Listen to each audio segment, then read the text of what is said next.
Alright everyone, apologies, I'm running on a massive delay so I can't do much in terms of commentary, but I just thought I'd let you know, welcome to the final 2 hours of the EERC Endurance Championship. This is the round 9, 12 hours of Laguna Seca.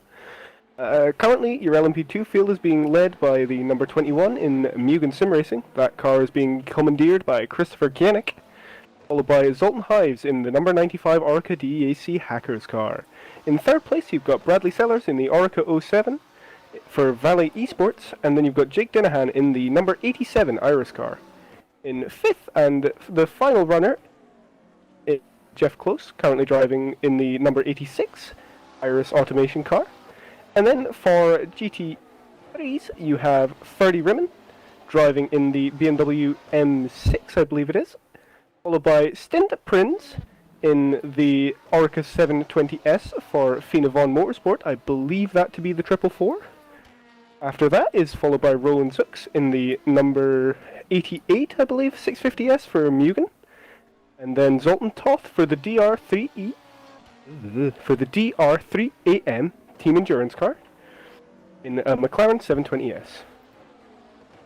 Your final 3 runners in the GT3 field are Joseph Toth in the 650S for the Paul Street Boys, followed by Hallam Voice in the Ferrari 488 GT3 Evo for Team Shiba, and running last in class is Simon Marshall in the Ferrari 488 GT3 for Rookie Monsters.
Less than 1 hour and 45 minutes to go then here for the 12 hours of Laguna Seca for the EERC, the penultimate round of the championship.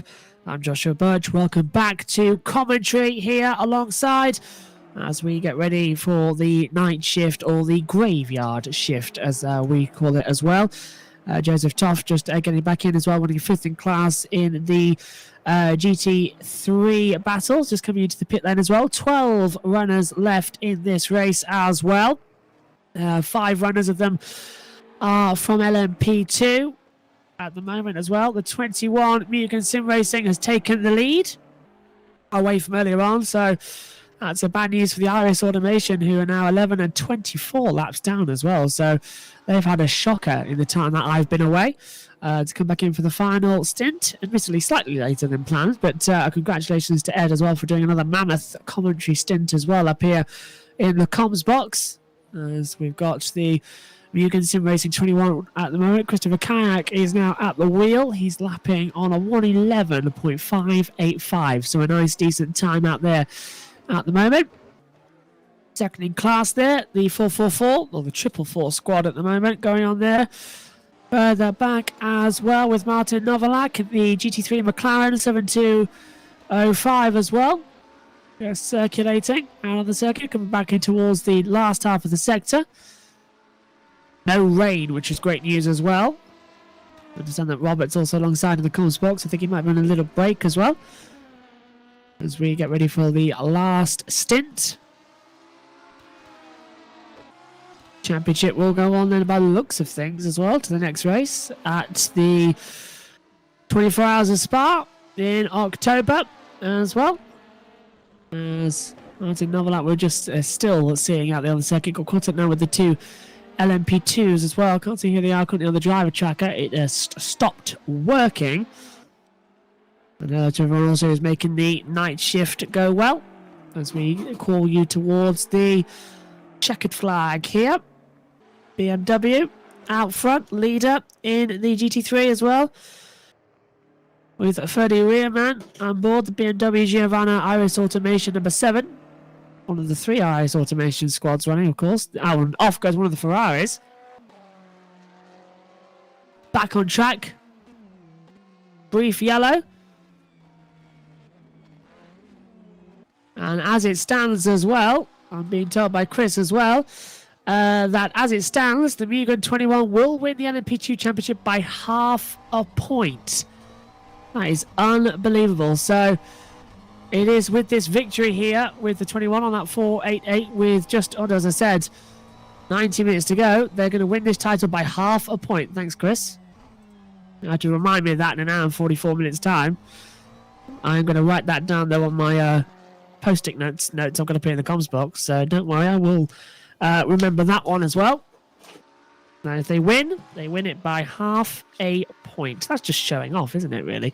That's up there with Lauda and Prost in 1985 as well, when they won it as well.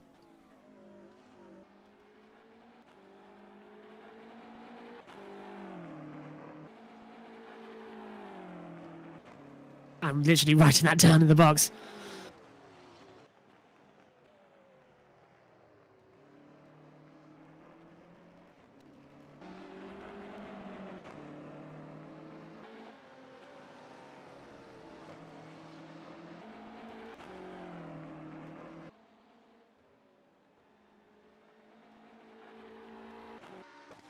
Love to know, Chris, also, if you're listening with us here up at Race Control, what's the deal with the GT3 Championship while I've been away as well? Can that be decided today while I just get myself up to speed as well? As we're now watching that battle now. Ed's now actually just sent me a message as well that the Iris 87 was disconnected. Iris 86 lost several laps when they changed their night driver, Dan Hutt, who crashed on his first lap out of the pits after getting caught on the curb. Thanks, Ed, who is awake watching us as well. Never alone with this fantastic commentary team as well, always there to pick up the pieces. I've literally had to race back from a different city as well. If you're with us several hours ago. As you remember, I had to pop over the Humber Bridge as well from where my commentary location is. It's about 45 minutes down the road. Pop off, have a conversation with somebody as well, and then get all the way back here. So, and there was diversions as well.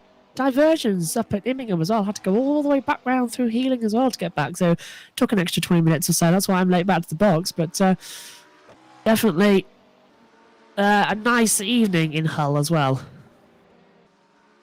Hello. Hello, Robert. Hello.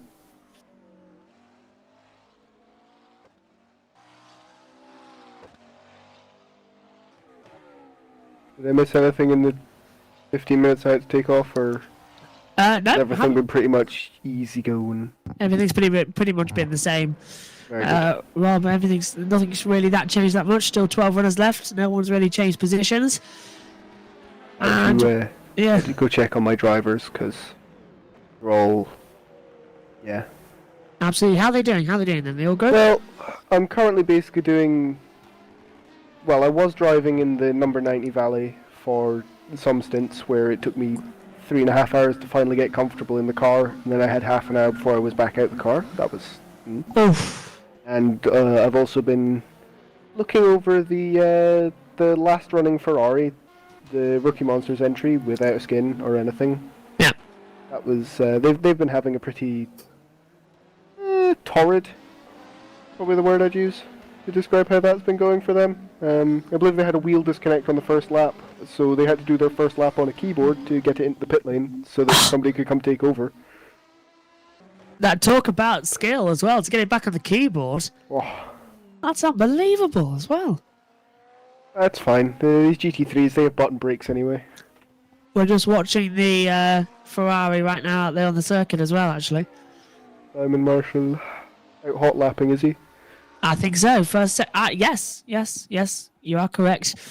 Second sector was a 26.2, down a little bit, but his first sector was 25.825 as well, and he was going 235.9 kilometers per hour through the speed traps. That's good. Wow. Oh, was that one of the... Who was that without a rear wing? One of the LM-P2s. I believe it was Jeff. Yeah, just going to have a little look here on the stream. We've got on a little bit of a time delay. I think you're right there, actually. I do believe he's driving around with one arm currently, because I believe one of his arms is still half broken. Oh! At least that's what he said in the chat. I'm not actually quite 100% sure what's wrong with his arm, but it's a brave one to be driving around with one arm, especially at this track. Ugh. Especially, yeah. And you're right, it's Jeff Close. He's back into the pit lane now as well. He's running last overall as well for the 86 squad, who, as Ed said, had that crash when Dan Hutt took over the curb as well. One of the Ferraris now completely straight lining the corkscrew section as well. The only Ferrari left in this race, with Hallam Voice as well, as you said. Well, we only had 12 runners out there. What was it, the 18 that started? That's I was sure we were going to have only 9 left. But very well done that we've got so many left. Ferrari now entering the pit lane. The last runner as well now on the board. Ferrari 488 GT3 number 1, Simon Marshall in there. Ed has literally just sent me another text message as well. Mugen was 29.5 points ahead of Dean Hacker's 95 going into this race. Winnie Laguna Seca will give them 32 points. 95 will get 23 points per second. So that's a net gain of 9 for the 21. This leaves the 21 with a 38.5 point lead heading into Spa with a maximum points of 38. So, yep, the 21 has definitely got the victory now. Thanks, Ed. I've got that up in the box now. And he's typing something else as well, presumably for the GT3 Championship out there as well. Are you focused on where you finish in the championship, Rob, with your drivers? For Valley, it's kind of... We've had a pretty... it's been a very eventful season, but we've not really been in the best of places to be in the best of places for championship points-wise. We've had, I'd say, pretty decent pace. I'd say we've had a few drivers come on quite strong throughout the year. We're just kind of using this to have some fun more than anything just now. We might be able to get I think statistically we can still get up to third or something, but apart from that, not much further up the order. Are you going to be going for that in Spa? I mean, we'll probably show up in Spa. We always... I say, as long as there's enough grid. We do like a big grid. Well, with a 24-hour race as well, only, the second time we've done it after Daytona. Yeah. So that's going to be a good one as well. No idea what the commentary schedule is going to be like for that one. I dread to think, to be honest. I'll probably get lumbered with the night shift as well. Commentary schedule, yes. Oh, 24 hours. We do it, for those of you who don't know as well. The commentary schedule goes out about 2 weeks before, or a week before the race, and it is a big Google Excel sheet that we fill in as well with the times that we're there as well. And it never goes to plan. I don't know why we use it. Sounds exactly like how we do all of our stint planning, to be fair. For in the cars we use, Google Sheets, rough idea on schedule, rough idea on what we should be doing, and then we get crashed on lap 5 anyway, so it doesn't really, it all goes directly in the bin. Yeah, I was going to say, do you actually ever use, does it ever go to plan? Do you ever use it at all? I mean, it's worked sometimes. You very rarely have a clean endurance race, though. I've never known one. As the race leader comes into the pit lane, Christopher Carrick in the 21 is 2 laps ahead, so he could. Oh, the fifth one goes off as well. That's Jeff Close as well going off. He's just had a new wing put on the back of that car again today. And sorry, you're going to say something there, Rob, but I interrupted you. Yeah, and I've lost my train of thought because I'm tired now. I know how you feel. Yeah. It's been a very, very long day, and thanks everyone as well for sticking with us.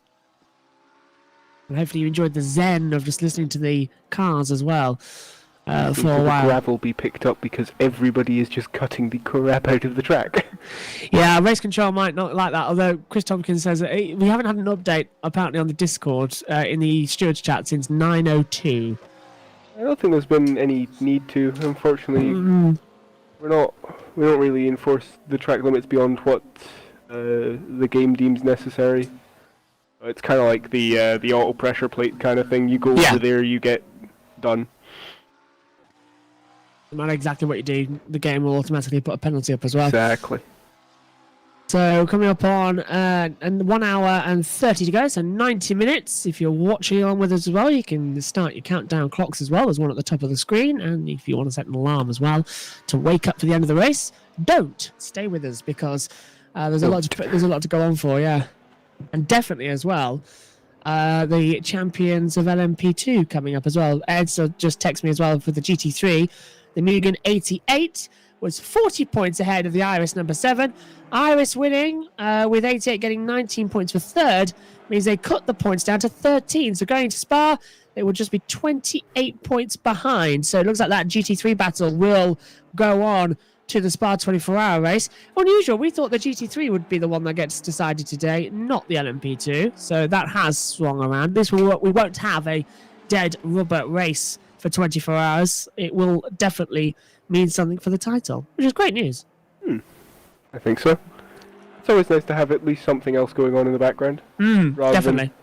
Than just, oh hey, all cars go round and round fast.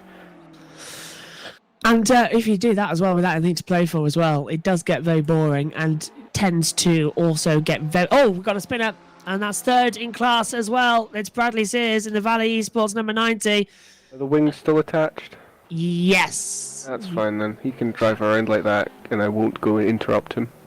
Just had a little bit of his half. It's sort of like a 360 as well. He got it going again. Yeah.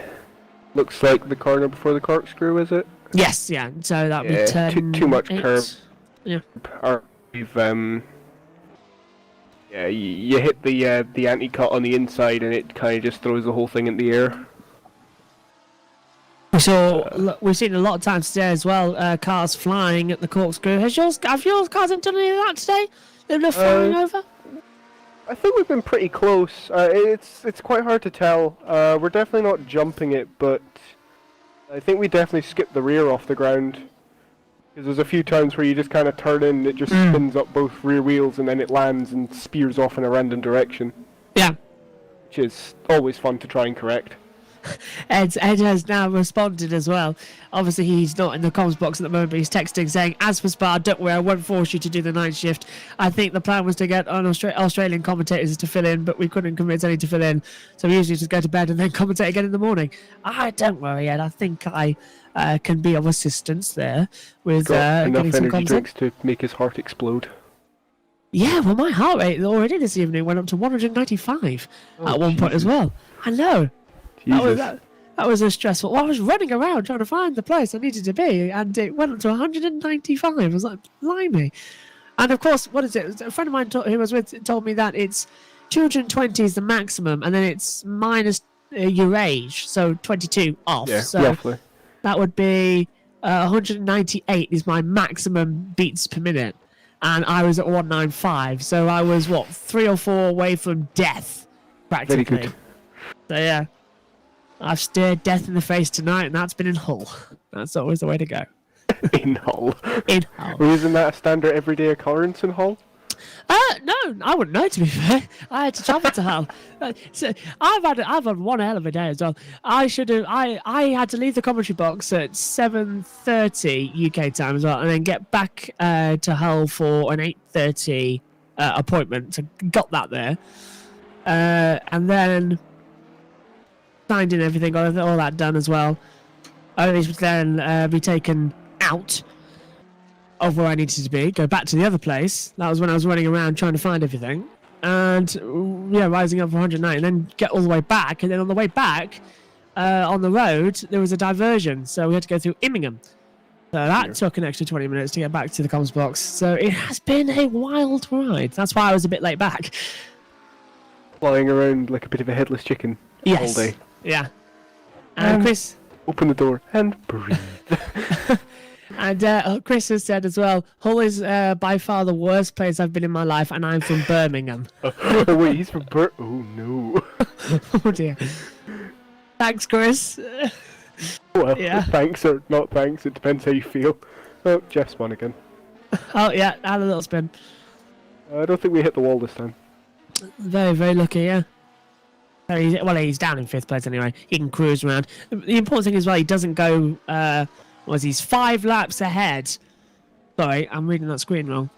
He's 19 laps ahead of Riemann in the GT3 category, so the 7 car. So he's got that one. He can just want to go away around the end.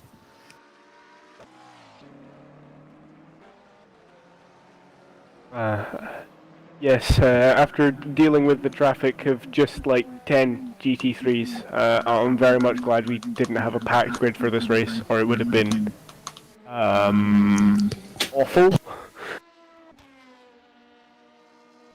It's a little Sorry, tight out there, even with a few cars. You start throwing like, I don't know, even if we got like 30 split evenly, it would be dangerous, especially at Laguna Seca as well. I could say that there would be a few more incident reports than what we're currently looking at.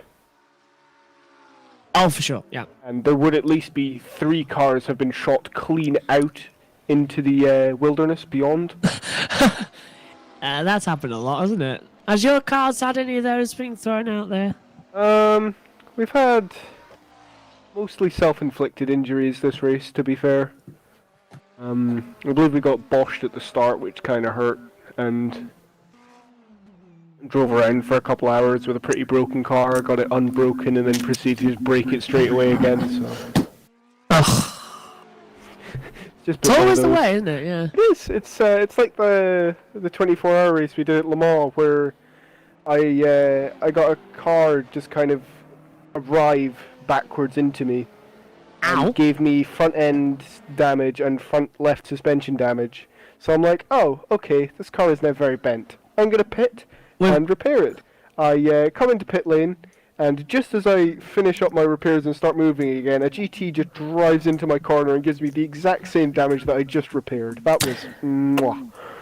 I think that's it for Jeff Close.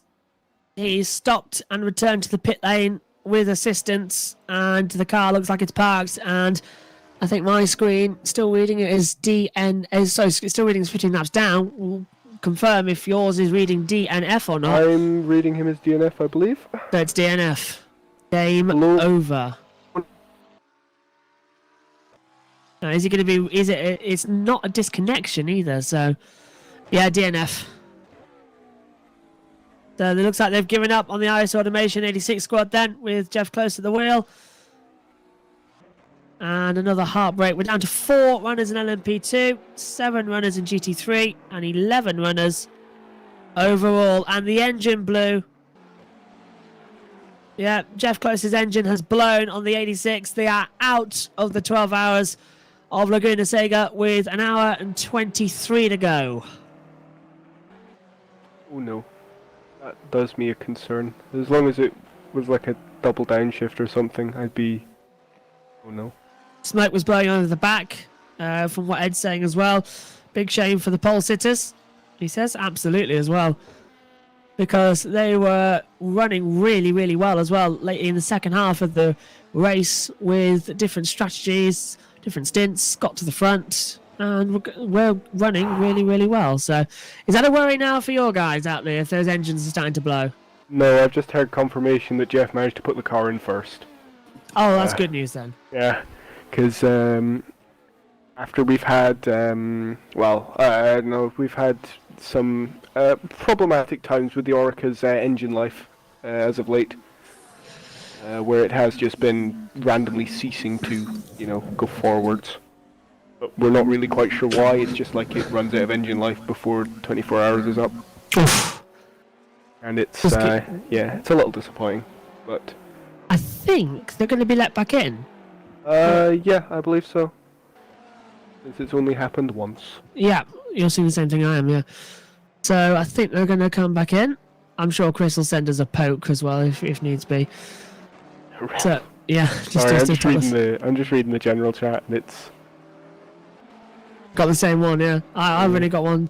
Oh, and Arthur Plop has dropped. He's lost connection as well. Now, he wasn't in the field, so he's part of the RM car, but he got out the car about... Yeah, there. Yeah. Do you want the wordy one as to why the Orica engine keeps ceasing to exist? Oh, please, go on. Give us the wordy one. Because the max RPM of the engine, like at revline, is higher than the max safe RPM of the engine. So basically, as you rev it up to redline, you're actually damaging the engine as you go above. As you go up to the redline, which is interesting. That is worrying as well. Probably why the rev lights flash at you so early. But because the engine produces no torque, you kind of have to scream it out. So is that going to affect any of the other LM-P2s out there as well? It depends who's looked after their engine and who hasn't. I believe we had a similar issue at the Suzuka 12 hours where a few cars blew their engines, but I believe that was more down to like into the hairpins at Suzuka and into the Casio Triangle, you would just reel the gearbox. Didn't it happen to the 21 squad as well? They were leading that race. I know it happened to the AFP car while they were in the lead. Yeah, it could have been there for you. Ed's watching as well, as is Chris as well in the chat, so he can probably tell us more. Was it? I really don't want to break into Backstreet Boys to sing "Tell Me Why," but I think we're getting there. What's he saying now on the chat? We're just saying as well. Was it? Yes, just the only reason he's driving is because all of his drivers are physically dead. Got no choice. Yep. Around and around he goes. I did suggest that I set my name to Jiz Kritsov and join as Christopher and drive around, but apparently he didn't like that one too much. Well, he's a race director as well. I think he might get a little bit angry. What do you mean? I'm Bulgarian, right? I would say I wouldn't mind. Go on, you can do it. Not gonna say anything either as well. If Daniel App can do it, I'm sure you can do it as well. Just everyone. Shh. Yeah. Hey, look! If it's good enough for those esports drivers like Daniel Apt when they did that official championship, it's good enough for me. Exactly. Nobody here is going to say anything, are you, our lovely viewers as well? Exactly. Everyone's going to keep quiet. Especially that nice fellow, that little that's currently watching. We don't. Yeah, he wouldn't say anything, right? No. I think he's sweet. I think we'll be fine. We can get away with it. probably going to get a message now through from Chris. Cease illegal activities and do it immediately. He's probably going to say that as well.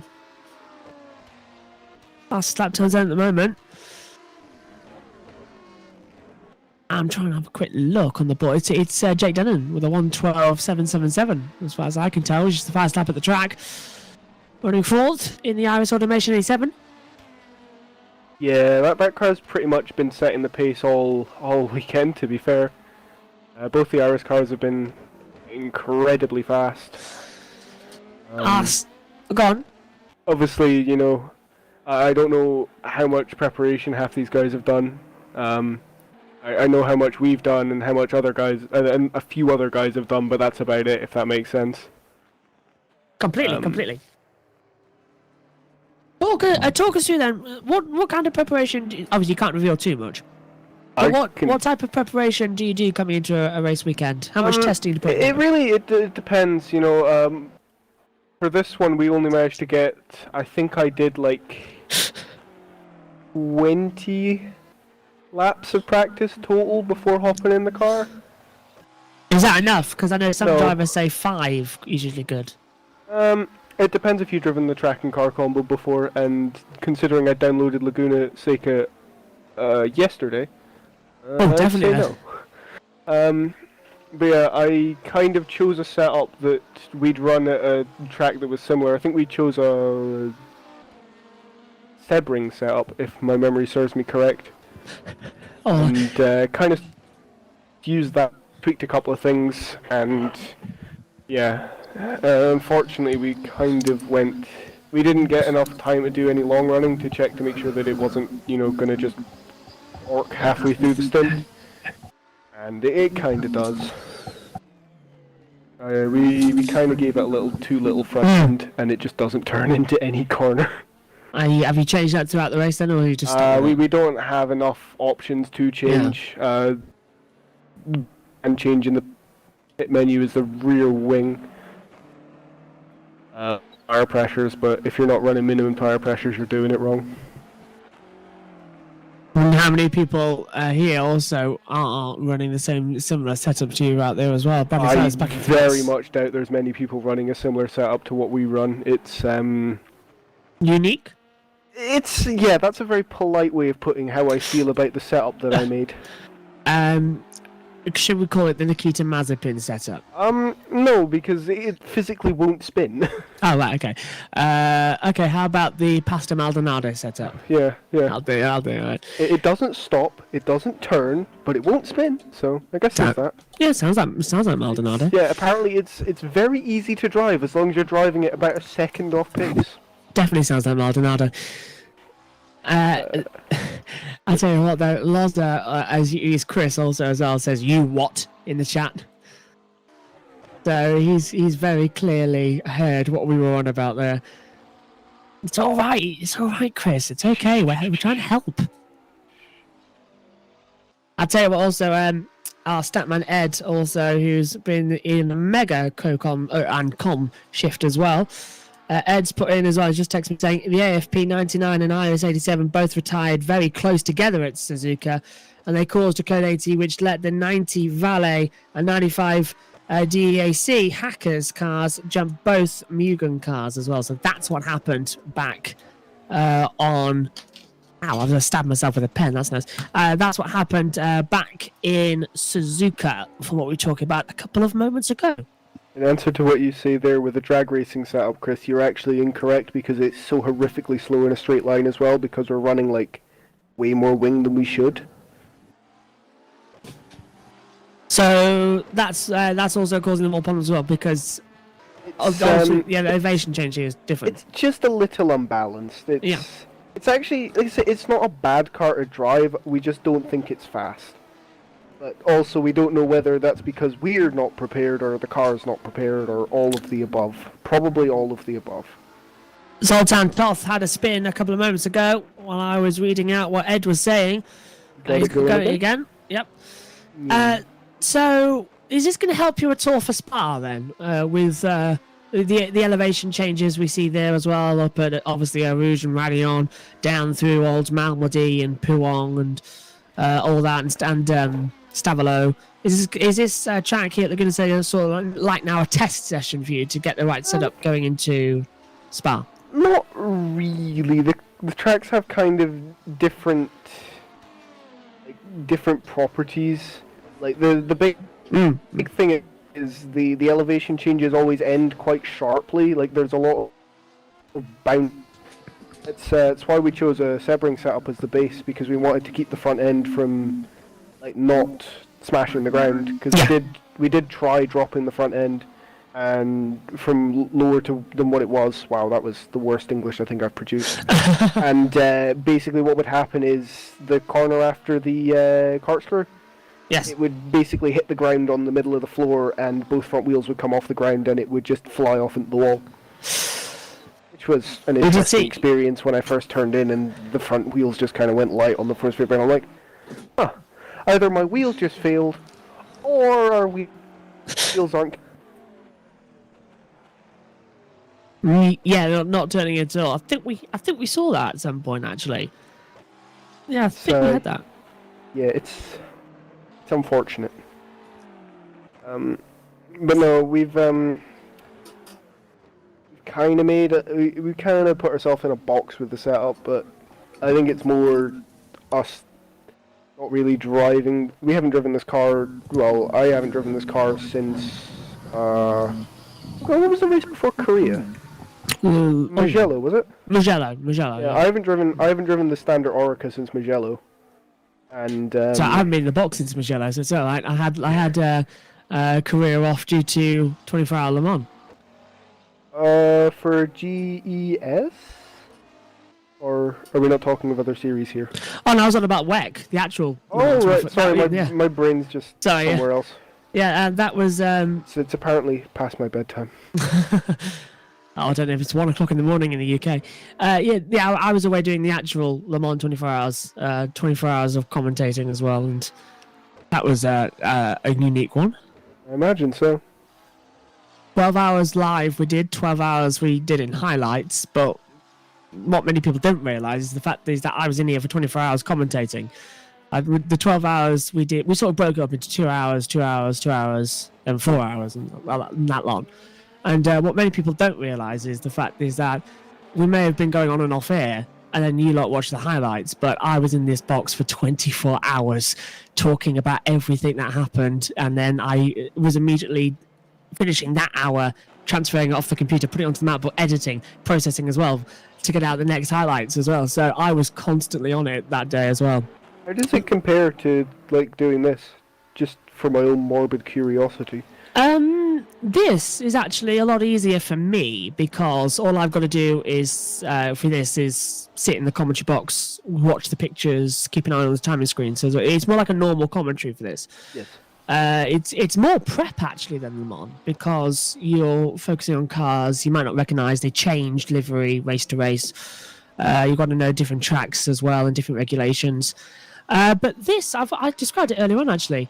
The Le Mans 24-hour race I covered as well. That was very much like you're swimming with sharks. Whereas this as well, the EERC endurance races that we have, always feels like it turns into test match cricket on BBC Radio. So it's more of a relaxed atmosphere with a lot of exciting parts as well. And I like that as well. It's a lot more relaxed for my position up here in the box. Because it's literally just put a microphone on, look at a couple of notes, and just chat with people that you really, really like and talk about motorsport. It's perfect. But and obviously I'm not editing everything because it goes out live. Yeah. I'm not editing. I'm not on camera 24/7. That's actually the biggest thing I'd say. With Le Mans, because it was a watch along, I had the timing screens on the screen, and then a camera always pointed at me. So whatever I did, it would be seen by other people. So if I picked up a drink, it was go out a shot to blow your nose, that sort of thing as well, and mute your mic to cough. Watching. Yes, everyone's always watching. Whereas here, you also have to dress up. You have to put a nice shirt on as well, nice trousers as well, and make sure your hair's always in a nice position. Whereas right now because I've just come back in. I would say, I imagine you look pretty spectacular after just running around Hull for the last like 3 hours. Yeah, and heart rate 195 as well, with face literally looking like a beetroot and sweat dripping off your face. I'm literally just sat in the commentary box right now in a hoodie because the t-shirt I was wearing was absolutely soaked. Luckily, I took a rucksack with me in the car, and I've put my hoodie on. But I'm literally just in a hoodie. And obviously my nice black jeans and some trainers, but still, this is like when you're phoning one of those lines as well. But yes, I'm just sat here in hoodie. Whereas compared to what you'd have to put on for a watch along commentary, which is shirt, hat, hat, or something other like that, it's a lot more relaxed as well. And also, I stand up to do commentaries mainly, but with these, because they're endurance races, you can sit down and you can have a little bit more relaxed. Like I'm leaning on one chair while sitting on another, so you're almost in a relaxed position to do the commentary. So it's a lot more easier to do it than normal. Yeah.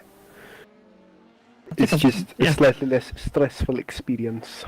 Precisely, yeah. One thing that always nerves you there as well is that when you first go on air and you don't know what you're going to say until your brain just kicks in and just takes over. I would say it takes 5 minutes for any commentary to get up into full swing. Yeah. That's why I always like doing whenever let's use F1 for an example. They do their introduction, track stats, track guide, action zones, and then into the grid. So I don't write them down. Many people do. Many commentators do, like Crofty, Alex Jakes, all that lot. They all pre-write their intro. I have no idea what I'm going to say. I like working completely off the top of your head. Off the top of my head, yeah, exactly. Because I think that's what gets the best ideas, the first thing that comes in. Because I find if I read things I've written down, I fluff the lines. Yeah, I certainly can't do that. Like off the top of my head. It gets very un-PG very quickly, because my brain is very, how do I put it politely, truck driver-esque? Oh, better. That's better, though. Well, sometimes that's better, yeah. Oh, you've got to watch those as well. That's another thing. I'm just sitting here basically every second word is just like biting my own tongue. Yes, yeah. I've got like a different brain setup. I go from... I'm literally two different people. I've had friends of mine and family have watched these and says, you are literally two different people at some points. And many people have also commented on my accent as well, because Grimsby, Grimberry, I don't sound like I'm from Grimsby, but I sort of switched into Murray Walker style of speaking, of Queen's English. We putting loads of R's in things as well. But I come off here as well. I still have that accent, but it changes into... It's not always on the top of your mind. So instead of, like, if I was commentating, I'd say, well, he's gone right round the corner there as well. He's gone off the track, and he's going to have to go for an early bath today. But when I come off here, I'll probably end up saying bath or something like that. It just switches like that. Oh, off number 2. That's Sultan Hives in the 95. Just at the corkscrew, actually, went in backwards. So he's turned in, locked the rears, and just wheeled it back in. He's got it going again, though. Oh, it still has a rear wing attached. I can't say that, can I? Yeah, rear wings attached. Yeah, that's another thing as well, yeah. But yeah, so with the F1 as well, I would literally just say the first thing that comes into my head. And I like that because there's always guides on the screen of what you can say next. So... they come in with the introduction, and I would literally think to myself, okay, right, where are we?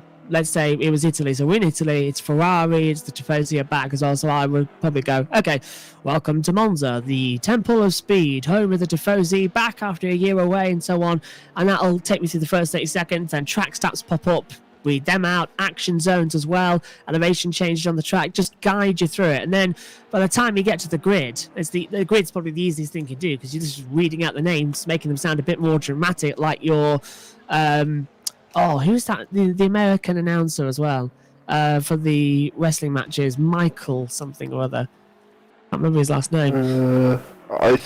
I think I know who you're talking about, but I can't remind his name. For everyone who doesn't know, I'm on about the Let's Go Ready to Rumble guy. I literally just do that and pick up the drivers' names. And then it all just falls into place after that. And then you come to the lights as well. And the only thing of my commentary is that sort of scripted is what I say when the lights go out, because it started back in 2013 when I got bored of just either saying either go or lights out and that lot, and I got bored and I thought, well, I need something that I can say. And I was in an English class at the time, and my teacher, Sam Franklin, was just something on about alliteration or something. He said like AAA, something rather than BBB, using words that linked into each other, like bananas in bread or something like that. Cup in cupboard, something like that as well. So, and I thought, well, let's have a think. What type of thing could I say when the lights go out? And it stuck with me all day as well, thinking about it and thinking, well, what could I say? And things like said, things that came in like lights out again came in as well. But another one actually that I noticed Ben Edwards came up with, lights out, race on. I thought that was quite good.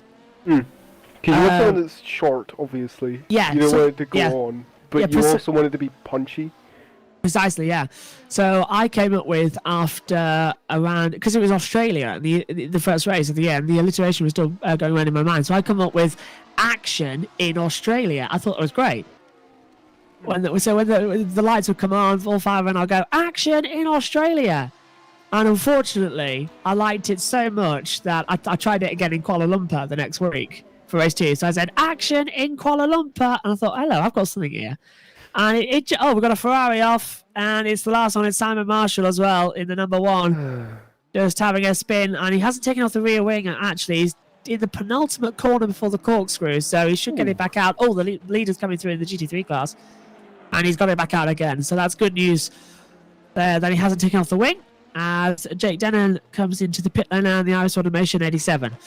That was a hard hit, though. I imagine that car is quite broken. Yeah, suspension possible. Oh, it was a big hit, wasn't it? It's a front suspension. Yeah. Front suspension. Was it front? I thought it went in backwards just at a quick. Went in front. Yeah. What? It spun in backwards, but I think it hit the front first. It was so busy going in like a Beyblade, I wasn't quite sure what was going on. That was a really bizarre crash. I think it probably did kind of similar to like what our LM-P2 did, where it just kind of like hit the curb and broke the rear loose. And then, once you get it beyond like a certain angle, and especially off of a curb, you've got so much weight just pushing that no matter how quickly you turn into it, it's just gone. That's you've auto spun. Goodbye. Yeah. And it's happened again. So the second Iris Automation, Jeff Close, gone off at the same part of the track in the 87. So that's definitely a problem that's starting to happen then across both classes, because we've seen 4 in the last 40 minutes or so. Yeah. Were you around for the start of the race? Because it was pretty much. Yeah, it was pretty much just that corner every single lap. There'd be a GT3 in the wall. Oof. I was in for the first half hour, then I was in for 20 minutes, then I was in for I think 2 hours, and now I'm in for the last 2 hours as well. So I've literally been dropping in all day, relieving commentators. Do the cookie and you turn around. Running across the Humber Bridge as well. Well, I was in the car, but that was honestly, I can't believe that as well. And yeah, so the back to the story, because as I said, it's very much test match cricket. So the action part sort of stuck, and over the years, it's sort of felt wrong starting an F1 race like that. I've got no problem doing MotoGP or Formula E differently. I would say we're underway, lights out, race on, those things as well, and go and sort of things like that. I've got no problem starting other races like that. But with Formula One, it's sort of become like, you must know as well, Rob, with drivers, they have little rituals as well. And if they break it, the race is going to be bad. Yeah. Yeah, you've got traditions you've got to stick to, or else, you'll feel unlucky or something. Precisely, yeah.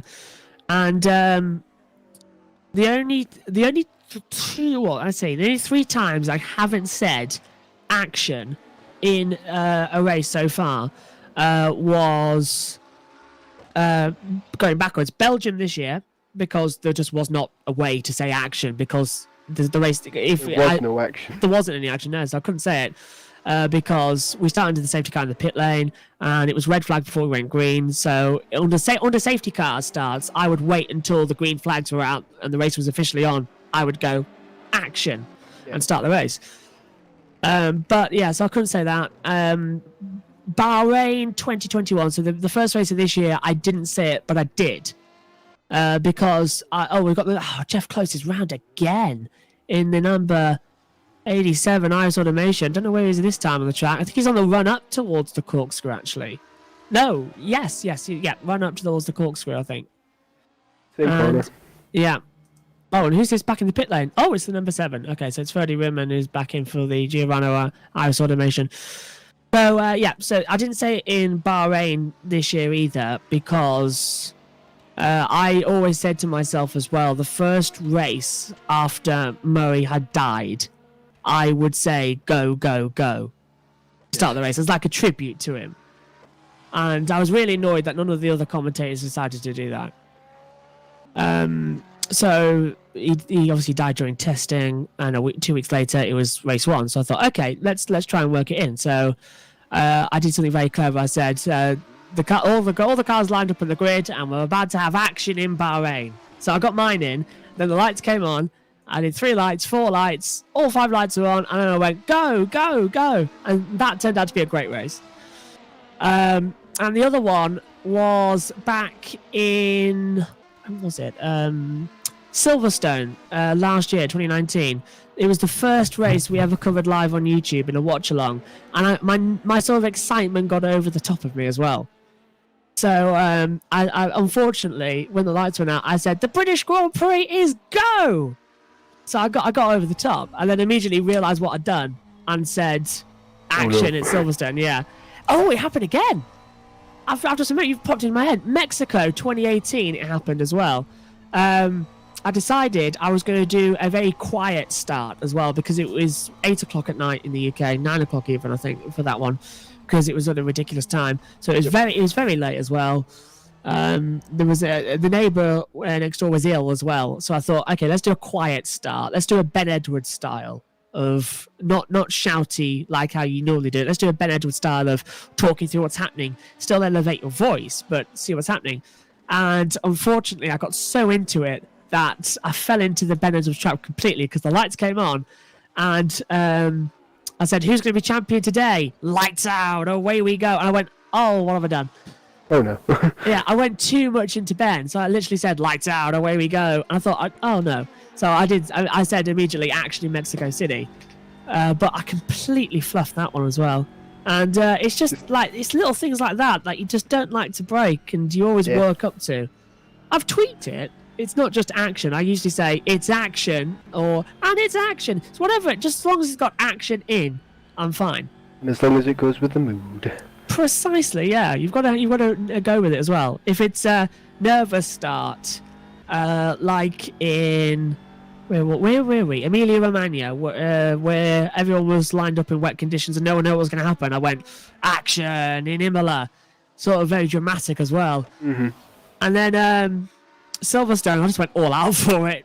I literally just, for the first lap and a half, obviously, because for the first half lap really, I didn't let my co-commentators speak. I was literally just in such a role. I was literally handing them down in the commentary box going, no, I'll take this.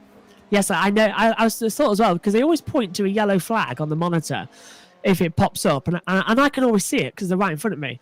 So I'm always sick of it, actually, because they point to it and I say, yes, I know there's a yellow flag out there, but the problem is I haven't seen it yet. With the TV pictures, they're 8 seconds behind the live timing.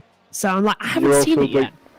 You're not even finished what you're just saying. You would get to the end of that before you start something else. Yeah, exactly. And at that point as well, it was Verstappen and Hamilton at Brooklands. So fluff that one as well, actually, because I said, and Hamilton and Verstappen side by side, and there goes Valtteri Bottas around the outside of Charles Leclerc. Yeah, and Bottas was nowhere near Leclerc at the time.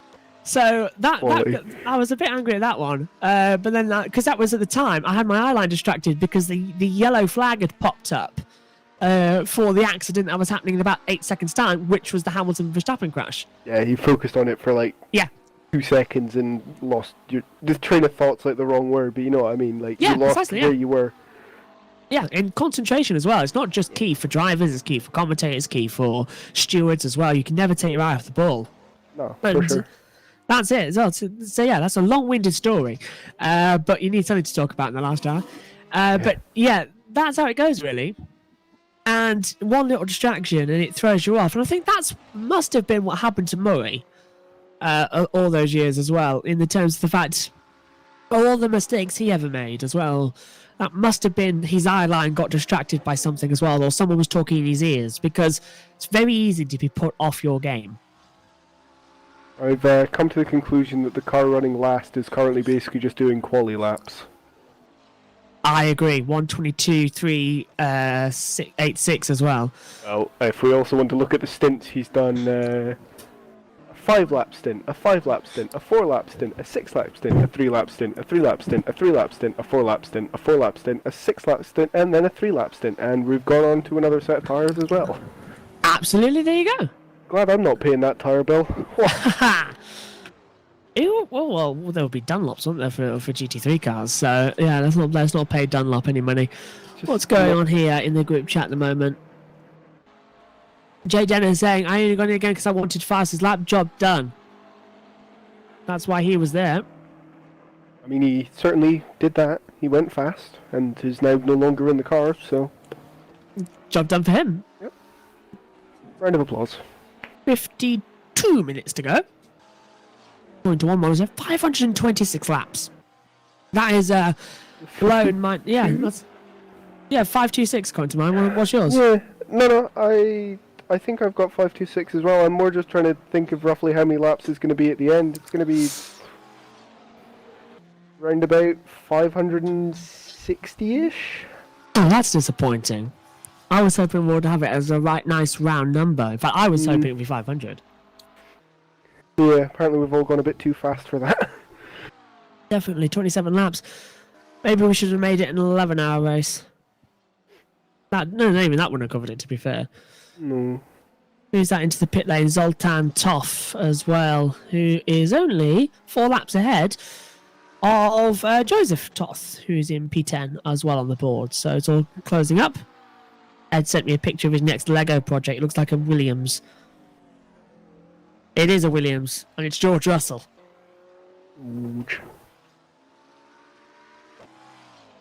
Where? Ed's probably watching as well, just thinking, why are you on about the Formula One? What was that massive detour around? I hope Ed's used to it by now as well. We have had to comment out on a lot of Formula E races where nothing happened.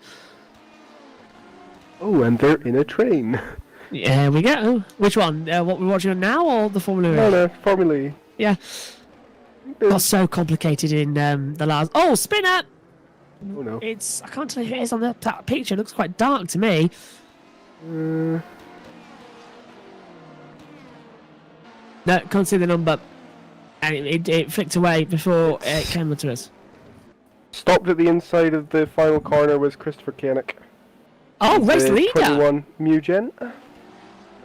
Oh dear, so the race leader having a little bit of an issue then at turn 1. It's okay, folks, though. He's 4 laps ahead of everybody else, so he's still in the lead of the race. Yeah, you're right, race leader then. Now, was that as half spin, or did he get pushed around there, do you think? It's a very easy thing to do in this Orica, is it, even with your brake bias all the way forward, it'll still catch the rears when it locks up. So if he's just pressed that brake a little too much, which is so easy to do, I mean, especially, you know, most of these drivers have been awake since the start of the race. Yeah. So, you know, they're all probably pretty tired. I know I am. And you give it just a little too much pressure before being on the edge, and it catches the rear. And sometimes it'll just snap sideways the wrong way. Sometimes you can bring it back, and other times it does that, where you just go for a very slow and sad spin into the final corner.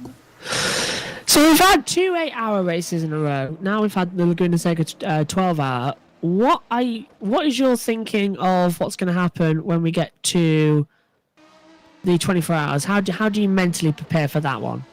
24 hours is it's a hard race. You've got to prepare for them quite well. But the big thing is that you've got to keep your head no matter what's going on. Like it's very, very easy. We won 2 on a trot last weekend and the weekend before. And it's basically both times we got annihilated on lap 5 and we're basically a lap down and 2 laps down respectively. And in that moment you've just got to keep your head, know that there's a long race ahead of you and you just have to keep pushing forward. Ever a feeling that you just want to, that's it, give up, call it a day? Yeah, today. Yeah. Today, about an hour and a half into my stints, when the car was just not doing what I wanted, I couldn't get it to sit right. It was just trying to spin every time I came off the brakes. I just couldn't. I hadn't driven the car in a while, so I just couldn't quite get into the rhythm at all, and it was just awful. So how do you recharge and relax from a race like today then going forward? How do you switch off and deal with what's happened? Because I know some racing drivers try not to just, that's it, not think about it at all, that's it, all gone. But does it ever bleed through? Do you ever feel like, oh, if I did this, I did that, as you said earlier about the strategy changes? We normally think about it a little bit, but it's like, at the end of the day, we've got so much going on that we've kind of got to push forward for the next one, and I think Simon just got a penalty for what I can only assume was speeding in the pit lane. Yep. Well, he's last anyway, so that's okay. Yeah. But no, it's basically just a case of... Oh no. Rain, please. Rain. No. Where was I? Dealing with a race. Okay, dealing with a race. We'll get there eventually. It's a long, long night. Yeah, I've done 2 races today, and on top of that, I think I had a sum total of about 4 hours of sleep, so things are just...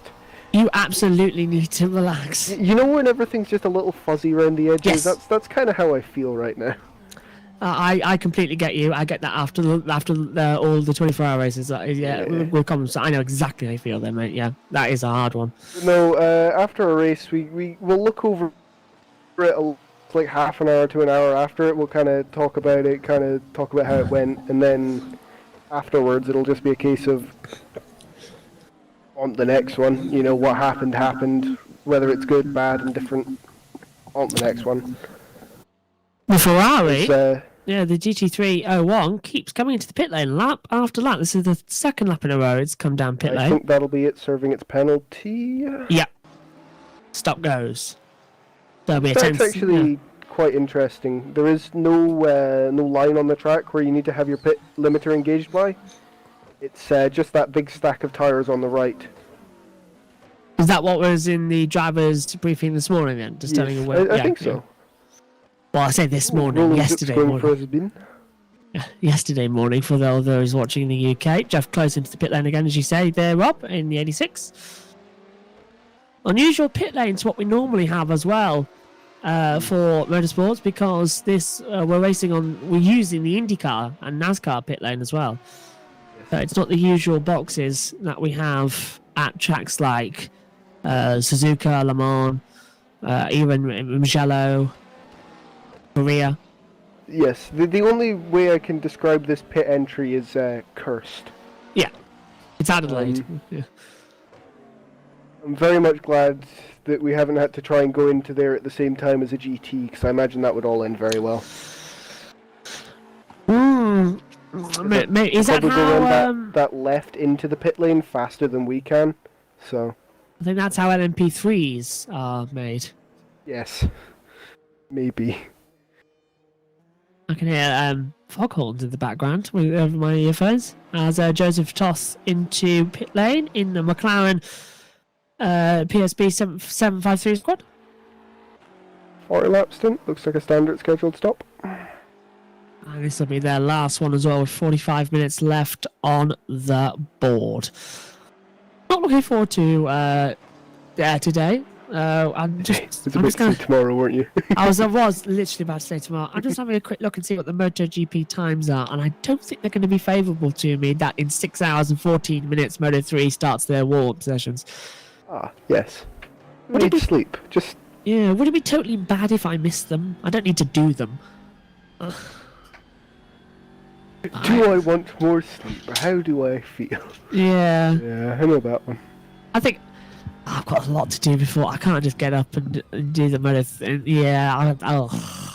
Annoyingly, I think I have to get up and do them. Oh, that's it. My brain as well. It goes. No, remember, you've got to write out the graphics. You've got to do the shows. You've also got the touring cars, and your notes aren't done for that. So, You gotta go do them. I really hate weekends, especially after doing them for 28 weeks in a row. Commentatings as well. That is, and then some of them also, they often overlap. In fact, let me have a look at my calendar and see. This weekend we have. Where is my calendar? Here it is. EERC, San Marino for MotoGP, British Touring Car Championship. Oh, and I just remembered IndyCar. I don't know who's on pole for that either. Missed that one. There is actually almost a battle on track. You're joking. Let's have a look. Oh, you're right. Only Yeah. 8 seconds behind my good friend Marta Novak. Oh, we're gonna have a battle in the last 44 minutes as well. I think so. I think Zook should have the pace. Ooh. You're saying big words there, Edwards. Big words. I've missed this. What's going on? Well, and Zox keeps closing there. Could be crucial in terms of limiting the damage to his GT3 title leads. Oh, yes. That's some Those Hunter are there. big words. I like big words. Also like big fights. Oh, and Chris is saying, Loz is saying we might actually get a race. Oh, wow. Hoggies. I tell you what, though, Ed is also very, very smart. He gives me the part of the races that, yes, have the ending as well, but often nothing happens. Yes. He's very smart. Gives you the boring bit. Yeah. I think it's because he knows I can just start talking and talk about anything, so I can fill the air. Unfortunately, I've got a little bit of a sore throat forming as well. I think. It's all that running. Yes. Running outside, you're getting a cold. 195. I mean, come on. That's 3 off death. It was a 220 minus your age. That's 198 for me. Oh. Nobody, your heart. Yeah. Actually, did I take a screenshot when that was on? I hope I did. I know I took one when it was 175. And then it was at 134. Yes, I did take a screenshot of it at 195. Haha, look at how close I am to dying. I might just put that. Can you come in and fill this commentary? No, I'm sorry, my heart rate's at 195. It can't be as bad as one of my mates who had a resting heart rate of 140. Oh my goodness me. Entirely stress-induced as well. Poor guy. Is he on sedatives? I believe he may be. I'm not surprised. Funny that. It's almost like that. It's almost like having your heart try to cavitate itself is probably not a good idea to, being alive. I don't know. Depends if you have 2 hearts. That's a whole different matter. If you're having heart problems, just get another heart. I'm trying to think who had 2 hearts. There's actually somebody on this planet right now who does have 2 hearts, and I can't remember who it is. I know it's not a Time Lord. Before anybody messages in, somebody had an operation. Does that mean that we 2 hearts. technically have a less than average amount of hearts? I think you're right. Yeah, oh, yeah, must do. Yeah. I swear my sister's got 2 hearts. There's just too much. Literally, we had this when she was a baby as well. You could hear like an echo on the other side, and then literally, if you listen to her heart rate now, the normal heart side of the chest as well, that's going like so that's going really, really fast. And then you listen to the other side, and it's going exactly the same. Spin her into the wall, and it's Jeff Close as well at the last corner doing exactly what Christopher Kayak did as well, but he's got going again. Yeah, so I definitely think she has 2 hearts because the rhythms are different as well on each side, so it can't be an echo. So, yeah. In terms of that collision, Jeff had to one-up Christian, or Kianik. He decided to at least hit the pit wall, Yeah. Go all out. I wonder if Chris will give him a penalty now. Actively hitting pit walls. 5 seconds. Abusing track marshals, I don't know. Ultimate track limits, I don't know. That's what I'm saying. I mean, if you hit the wall, aren't you getting ultimately enforced by track limits anyway? Yes. The physical ones, That's how they do it at Monaco, isn't it? You hit the wall, you find the track limit. I think that's where they should do it all the time, really. Just put walls around all the tracks as well. Who needs white lines? You find the edge. Congratulations. I'm really getting tired of the MotoGP ones as well, where if you touch the green just by like a millimetre, you get your lap time deleted. That could cost you a race. Yeah, it's really hard to call races as well. Yeah, because you don't know if anybody's about to lose their lap because... Yeah. Oh, hey, they looked at this green bit the wrong way. Marc Marquez just accidentally puts his left boot hovering over the line. Does that mean that? And Chris is telling me that Colton Hertz got pole position into car. Damn, I had Joseph Newgarden for my sweepstake. Laguna Seca, yeah. That track marshal's doing his best, Chris. Don't mind him. Look at him. You can see him on the broadcast. Although you probably can't now. Oh, I'm not too sure. I'm on board with Toff at the moment. It's changed back, yeah. So the one that looks up and down the pit straight, kind of just before the bridge. You can just see a marshal that's been standing perfectly still for the last 11.5 hours. What a good guy. I have seen it as well, yeah. I've just seen on the replay of the YouTube stream as well. Look, the fans have been really good here, haven't they? They've all stayed throughout the night as well. And amazing. With all the camera flashes, I was honestly half expecting for basically flashbangs to be going off. We were half expecting to get it dark and just get flashbanged every time. It was going to be an interesting experience. I'll tell you what, trying to have a business meeting as well and suddenly disco lights come on is not really the best idea. That is honestly the strangest... I've literally had the strangest day today as well. It sounds like it. Roland Zux comes into the pit lane, woke up at 7 a.m, got into the commentary box at 8 a.m, did the Moto 3, then Moto GP, then Moto 2. Then I had lunch at 11, so that was brunch technically. Then went into remaining commentary boxes for MotoGP, came here to do the start of the race, then went on and did British Touring Cars, came back here, went on to do Grid Network television show, and then went back on here. Then I went to Holland back. Bloody Reliant Robbins. That's an Only Fools joke for anybody listening. Yeah, so I went to Holland back, and now I'm in the box for the last 2 hours, and it's been a crazy one. It doesn't stop there either, apparently. No, you get a few hours of sleep and then back up you go. Catnap. I'm honestly debating with myself what I can actually get away with. How many hours can I do? I'm literally sat here thinking to myself, well, if I... The thing is as well, I know that I can get my pre-race show for MotoGP done during the gap between Moto 3 and Moto 2. And I know I can get my graphics done during the Moto 3 and Moto 2 races because that does not require me to constantly be on camera. That's a highlight show. So I can get that done. And I know that... then again, though, I've just remembered the British Touring Car Championship that's on during the Moto 2, so can't do that. So, yeah, this is looking like I'm getting up at 7 o'clock again. So that's what? 3, 4, 5, 6, 7... 5 hours sleep. And I won't get any rest until 2 a.m. again tomorrow. Ah, yes. It's a good thing I have Mondays off. Yeah, I don't think you'll be very much alive come Monday. Can't quite be as dead as my poor mate who's, they said for the last 2 weekends he joined me for both 24-hour races we did, and he didn't sleep for either of them, the man. Oh!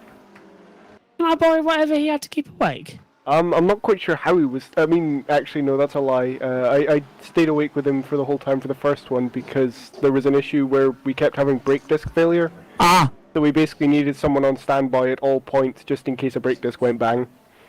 Because for some strange reason, the only way that you could get the mechanics to repair it was by swapping drivers. So, how many times do you have to swap over? 4. Oh! That's not nice. The battle for... I think is, how do I say on? Accelerating. That's certainly one way to put it. I believe it's less than 3/10. Yeah, they're right on top of each other. Ed's taking control of the cameras. He's just told me, and he's now showing me. The silent man in the background does the cameras. Always watching. I'm glad that the comcams aren't on as well on the Discord stream. Otherwise, you do not want to see this commentary box right now. Side by side once again. And that is Kloss getting through, sliding his way through the penultimate corners as well for Jeff Close. Into the last corner. So that's separated that battle, which is really annoying me. Come on, Jeff. You are 33 laps down. You do not need to be splitting up the only on-track action. He's done it anyway. I mean, it's good for Iris if Mew can stay there, is it not? For the GT3 championship? No, it still goes down to Spa.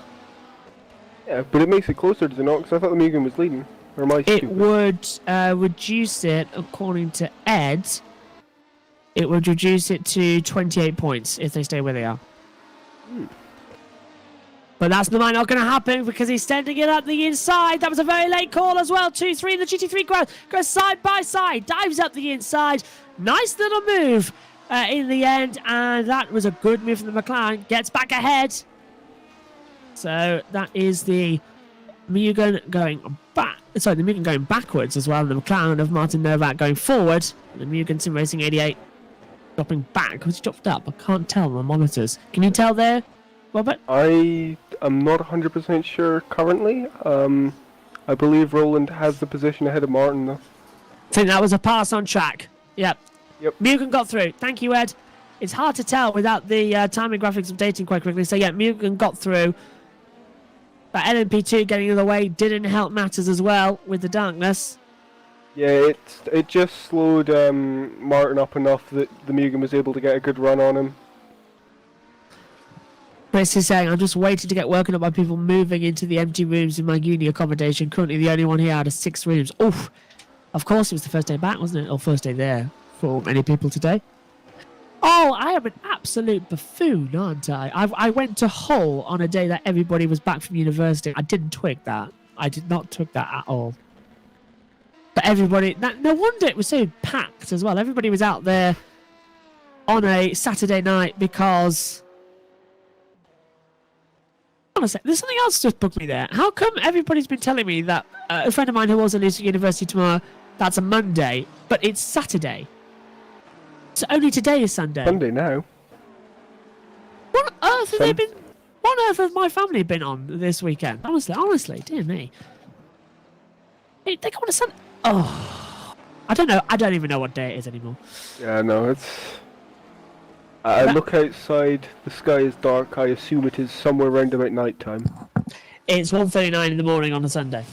Oh, I'm glad you've got me corrected because I don't know. I only know that because my laptop just told me. The clicky button said so. Yeah.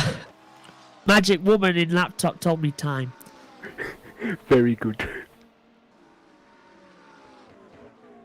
I said it to Australian once by mistake, the Siri. That was a weird one.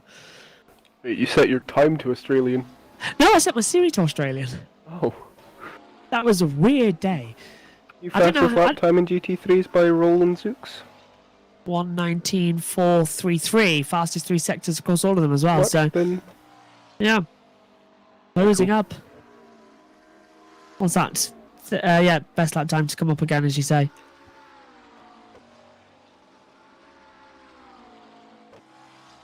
What was that? The cafe's open, lads, as well. Says Chris as well. So only one of 6 rooms there. I'll tell you what, Chris, you've missed a thing here. For those commentators here in the UK, we could have come and used those 6 accommodation rooms as our commentary boxes and all been socially distanced. Then we could have all watched the same picture. He's missed a trick there. Although, if he's in Birmingham, I don't really fancy the trip to Birmingham. However, Birmingham's super pretty. Wouldn't mind a look at that track. Past Bristol Street Motors, which, if you know, now sponsors Channel 4's F1 coverage. Yeah, things you Didn't actually know that. Yeah, I only found out a couple of days ago, actually, when I was watching the Super Prix from 88 or something like that when it first launched. And one of the parts of the track was Bristol Street Motors Corner. And I thought, so I did a quick Google and said, oh, right, so Bristol Street Motors was on the track in the Birmingham Super Prix, and now it sponsors Channel 4 coverage because it loves its motor racing. So I thought, oh, nice. Nice little history lesson there. And Edward Hunter thinks he's the fact god.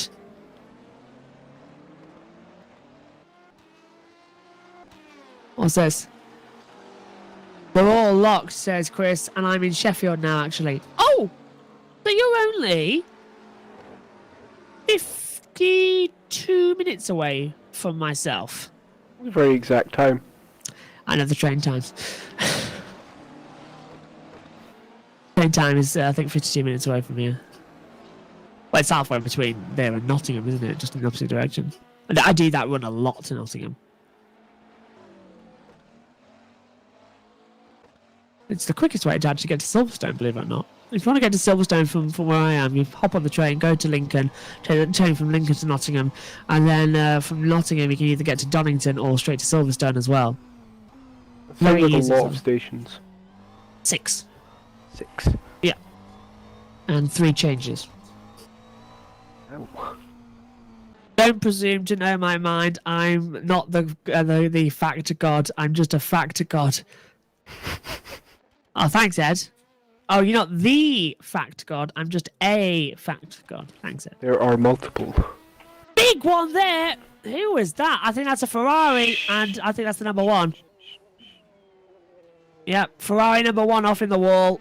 That's Simon Marshall flipping up backwards. Oh, yeah. Just after Jeff Close had a little bit of a spin as well, by the looks. So rear wing definitely gone. It stayed on. How on earth has that stayed on? That actually physically causes me pain. So Jeff Close had a spin round, and then in comes the Ferrari backwards and literally does a banana splits. He does what Jeff did, but bigger. And redder. Yeah. I mean, it's a Ferrari. Surprised it didn't catch fire. What did Nicky Lauda call it? It's a bleep box. It's a beep. You can't say that, it's a Ferrari. It's a beep. One of my favourite things as well from the Cars movie, just off topic slightly as well, is Luigi meeting Michael Schumacher. A real Ferrari! Honestly, it's one of the best moments. Then Michael speaks Italian and they both just collapse. And yet they say they won't allow the Simpsons actors as well to portray the voices. You've literally got Italian stereotypes running around in the Cars universe, and we can't have a poo. I'm that perfectly. Oh my god. It's too late. Brain has shut down. It's getting quite political right now. Although I think Ed would agree that it can never get too political. You cannot be too political. Trying to think how long Simon's going to get stuck in that pit stop fixing that car. Oh. Front suspension, rear suspension. I wonder if gearbox was damaged as well, actually. I don't think that's something that's simulated very well in R Factor 2. That's good news then. Normally what happens if your gearbox blows up, it normally just means that your engine goes away. Right. And we've had a couple of failures here today, so maybe that's what... Yeah, as you said, with the high shifting. Yeah.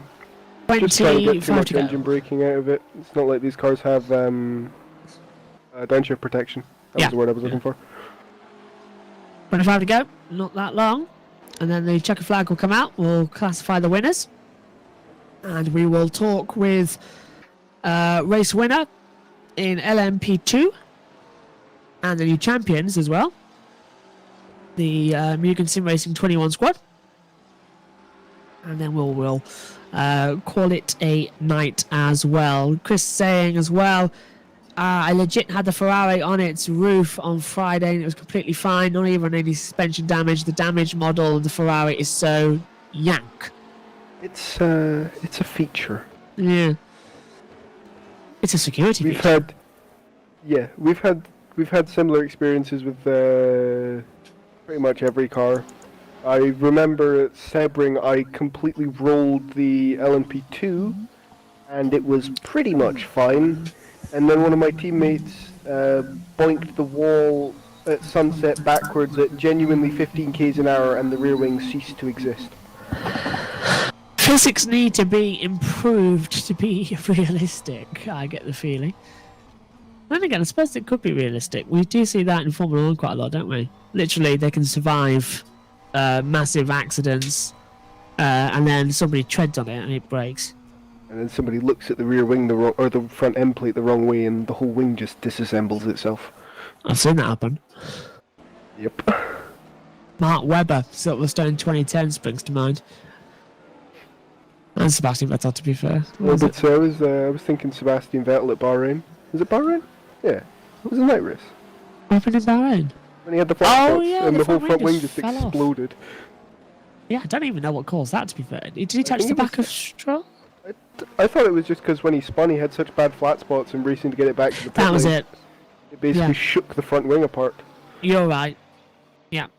He just, I forgot the flat spots on the tyres when he dropped it racing Hamilton. Yeah. Just got almost the wake off of it, and it just took enough air off that it went whee. That day I realised I would never ever want to share the commentary box with Ben Edwards because he violently attacks his co-commentators in moments of crisis. If those of you who don't know as well, what happened was Sebastian Vettel lost the rear of the car and spun round, and Ben Edwards literally went, "Oh, he spun round!" and he flung his arm back because he's got lip mics. He's holding one arm up to his lip with the microphone. Of a proper commentator's one, and his other arm's free, and he goes, "They hit!" and he pulls his left arm back and whacks David Coulthard in the face. So a full-on proper punch, and David's headphones just go flying off his head as well, and all you can hear is, literally as the Ferrari goes off again with Simon Marshall, all you can hear in the background is Ben Edwards going, "They hit!" clump, clump, clump, and then Ben Edwards going laughing as he just punched David Coulthard in the face, and Sebastian Vettel spun on the track. I mean, come on, Ben. But yeah, that was one of the moments. He's got a strong chin. I'm sure he took it. Yeah, it's more square, isn't it, at the moment? I tell you what, if anyone hasn't seen the Michael Schumacher documentary as well, I don't know if they show it that much, what happened in Spa 98, because I haven't yet seen it myself. I've been so busy. But I don't need to see it. I already know everything. But one thing about that Spa 98 thing as well with David Coulthard, he always said as well that Michael came up to him and said, "You tried to kill me! You tried to kill me!" With the loads of Fs and beeps and thrown in as well. He said Michael had his fist back ready to punch me, but he didn't have his helmet on. I did, so I think I could have taken a punch because he had his helmet on. Oh no, we've got a stoppage on the track, and it is the 88 Mugen, and because it stopped on the track, it's got going again now, but that has put down Roland Zux and has put back into 7th place Martin Novalak in the second What happened McLaren. there? Just a complete stop and reset.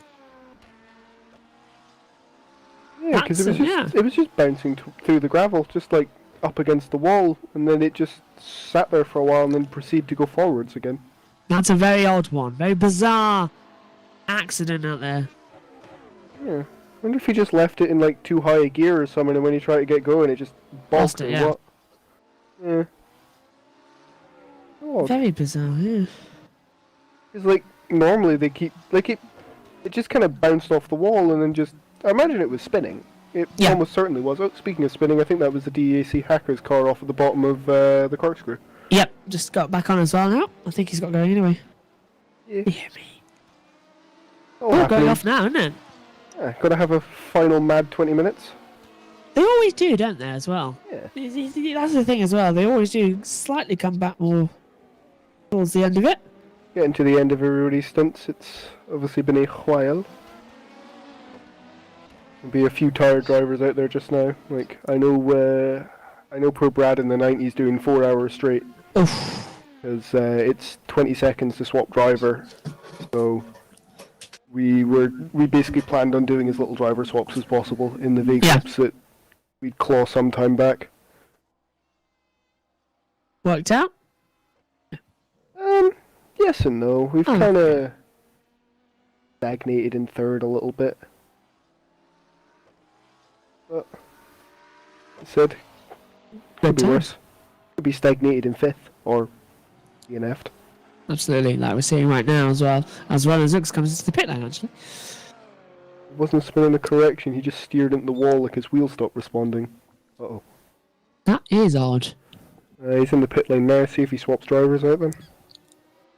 And Ed's It is texted saying that Ed's texted saying the big issue with the Schumacher documentary was that they showed footage of Barrichello and Berger driver and tried to pass it off as Michael. Yeah, that's not good. We can tell the difference. Although, to be fair to them, maybe they did get confused with early Michael, because Michael's helmet did look a lot like Barrichello's in the early days. Yeah. Well, Barrichello had a big... Easy footage flash. go, haha, give. Yeah.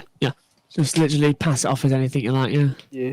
More like that actually with Senna earlier on about the 88 golden lap. The wonder lap where he was about 1.5 seconds Quicker faster than anything. Prost, yeah. Yeah. And that footage doesn't exist, so they just stole it from the race. As we're now watching the pit lane, as Jeff Close, Roland Zooks, and Simon Marshall all in as well. Only 12 runners left. Back now onto the action on the track. Is this a battle? Is this? Between Second and Joseph third. Prost and Hallam boys? I'm seeing P2 on the board. It's like Zoltan Hives, and I can't tell. Brad Sellers trying to unlock Yeah. himself from Yes. Zoltan Hives. I would hedge my bets. Yeah, so that's a lap down on the board.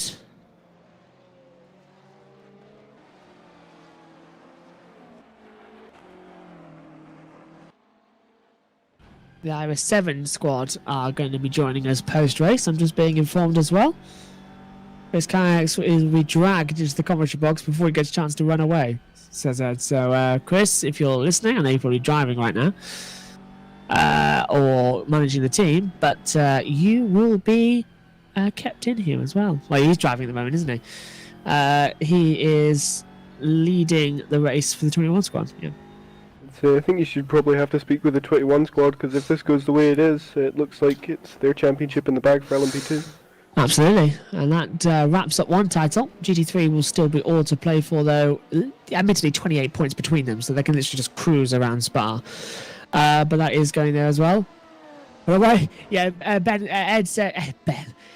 But I just said Ben Edwards then, didn't I? Yeah, you can see how tired it is. It's nearly the end. How long's left? 16 minutes 30. Did it again. Ed saying as well, but I won't drag him in until he finishes the race because I'm not a. Yeah. Not a... 4-letter word beginning with D. class. Yeah. I like the fact we managed to get 12 cars on track and all of them are currently within the first sector. I know. Come on, guys. It's a 2-mile track. You can spread out a little bit. Do they want to do a photo finish? Looks like it. I mean, we'll take it. But you got to stay in this formation for another, what is it, 16 minutes? Where did that go? Did I not just say it was 20 minutes like a second ago? I don't know. Time is an enigma at this point. I could go into a speech there that I'll probably wrap it up quite a lot, but I'm not going to. Graphics. Might need to, There we go. actually. We just had to re-update the graphics. Ah, that's what's happened, yeah. The second between 5th and 6th in GT3. I'm not sure if that's a closing gap or an opening gap.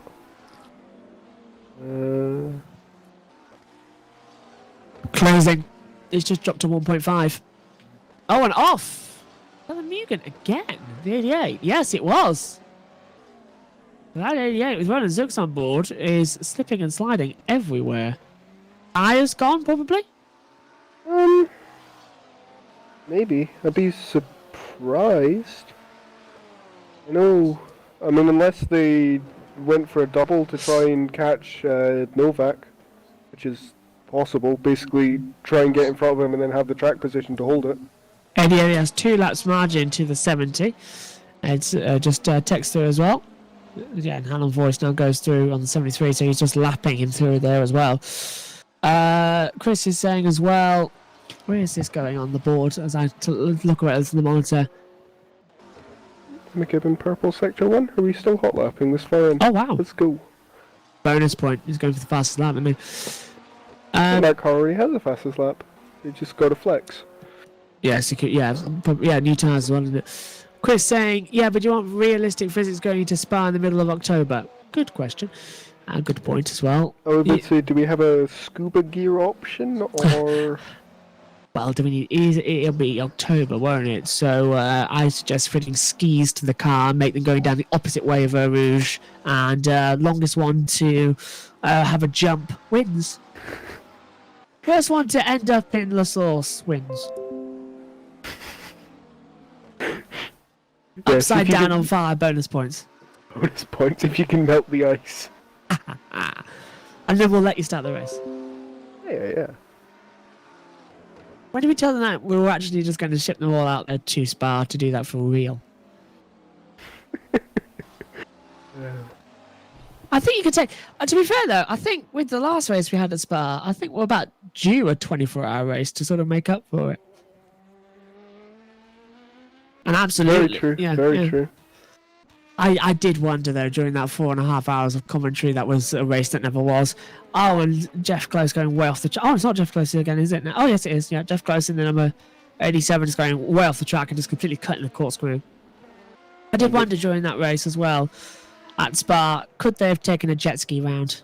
I really wanted to know. It looked like they could. The water level was so high. Yeah. It's all the drivers, instead of suits, it's just swimming trunks. Yes, that would have been best ever. Lewis Hamilton just was it? George loves a good snowboarding. Shirtless selfie too. So George does love a topless selfie, doesn't he? At the moment, he's been doing that an awful lot. We've got a Ferrari. That's Simon Marshall's parked right in the middle of the pit lane there as well. So I don't know why he's just standing there. Just chilling. That's a very interesting place to be stopped. Bizarre. The stewards will pick him up on that one. I'm surprised Chris hasn't come over the radio. Worst thing he did in he's too busy chatting in the YouTube chat. Yeah. In my head, do your job. It wasn't a spin, it was a correction, is Mr. Todd out there as well. Now we would have seen the Ferrari with 12 minutes to go of this race, coming up on 2 a.m. here in the United Kingdom. And the worst thing they did in F1 at Spa was delay the start. Yeah. No, the worst thing they did in Spa was not move it till the morning and race then, because that was the best time, because we had a standing start in the Porsches and the Formula 3. What am I saying? I said I need to check if Simon's blowing the engine up. Oh, was he? Oh dear. He's sitting in the pit lane, hasn't moved. His engine's dead? Question mark, says Chris. I think it could be. Rob just seems to think it is as well, so Robert's gone to investigate. And yeah, I do agree with you there, Chris, as well. The worst thing they did at Spa was just to delay that start again and again and again. And what was it? 4 aborted starts, and the lap counter kept fluctuating as well. I believe if you want the current location of Simon Marshall, he is at the freezer getting a thing of ice cream. Oh! Lucky. I went and tried to get an ice cream before I was coming back here, actually, through a drive-through, and I was told that the milkshake and... Yeah. Standard. I can't blame them. It was 11 o'clock when I went through there, and they were probably just getting ready to end. Well, Chris's engine's fine, he just wants ice cream. Yeah. Which I think is pretty reasonable at 2 a.m. To be fair, I did do the sensible thing after. I had a triple cheeseburger and an Oasis drink. Oh. But I did the sensible hungry. thing. They didn't give me a straw. Being hungry at 2 a.m. is just like the worst thing. Yeah, it's very bad. Midnight snacks as well, or 2 a.m. snacks. Nothing good ever happens after 2 a.m. So let's get this race over with. They never gave me a straw. I asked because they never gave me a straw for my Oasis. So to just take the top off and drink it like a filthy troglodyte.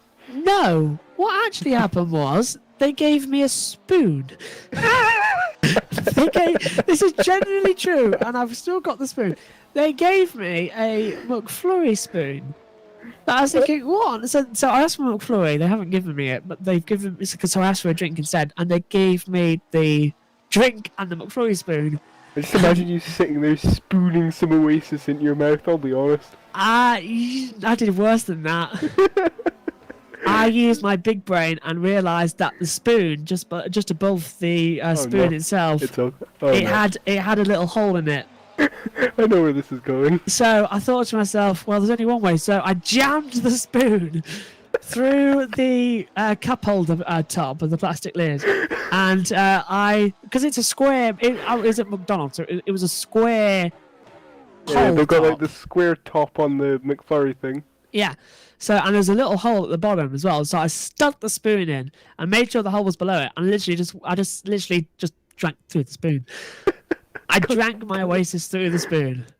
Because yeah, just taking the plastic lid off would have been too much effort. Yeah, yeah. Well, to be fair, I was in a moving car as well. That was not very comfortable in terms of Diak hackers in the bumps. pit lane missing a rear wing. That's unideal.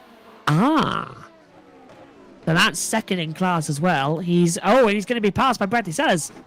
So Bradley Sellers is going to get past him. That is no doubt. So the 95 squad losing this one to the Valley Esports 90. Ed, quickly, update me. Does this change the title in any way for LM-P2? I believe it probably shouldn't. I believe Mugen are still sealing the championship. It's just been sealed by more than half a point. Yeah, well, that's good news to us. Yeah, you're right. Yeah, Ed's saying no, 21 win by a bigger margin. Great. So this is great news for them then. Yeah, so if you want... I'm glad even Ed's too lazy to calculate how much it is just now. Yeah, he's just, that's it, I'll do. So yeah, if you want the mental image, I think somebody took a video and has actually sent it to me, so I'll have to put that out onto my Instagram, at JoshuaButch99, I'll put it out tomorrow morning. But yes, so if you want, I thought it was very much a Jeremy Clarkson moment. I literally said, behold my genius. My genius is simply astounding. Yeah, I mean, it was great. As Jeff Close goes for another exploratory lap of Laguna Seca, I think he wants to buy it. So yeah, a simple problem. If you don't have a straw, which, let's be honest with you, McDonald's straws are absolutely rubbish because they're the paper ones and they degrade after 5 seconds, ask for a spoon instead and use that. Oh yeah, can I get a Diet Coke, but can I get a spoon instead of a straw? I must admit, that must have been... Imagine. I think they must have been annoyed with me. I would say, what did you do? What did you do? Piss them off? I I probably literally... asked about the ice cream. There's your problem. That's it, I asked for the ice cream, yeah. It's just... You may have an ice cream spoon, but no ice cream. You may have the spoon to remember what you don't have. You cannot. I might go back there tomorrow and knock on the door. I'll have to go all the way back to Hull and just knock on the door and say, excuse me, I've got the spoon, but I haven't got the cream. What do you want from us, Jake? It's too late. Absolutely unbelievable. Deck Hackers blew 4 points there as well, so that's what it is. So it's now a 4.5 point advantage. That we're going to see a win by for the 21. Wouldn't want to say that 3 times very quickly. No, neither would I. Whoa. So yeah, I think tomorrow I'm going to fix a wheel nut with some European coins.